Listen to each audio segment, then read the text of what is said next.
Hands up. Hands up. Kamay sa ulo.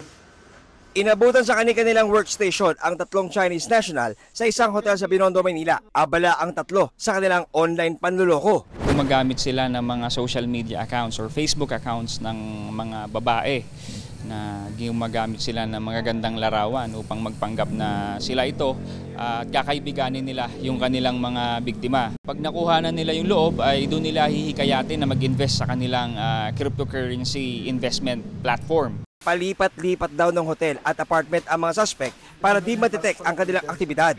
Kinukumpirma ng BI Fugitive Search Unit ang report na meron na ring nabiktima sa love scam ng grupo dito sa ating bansa.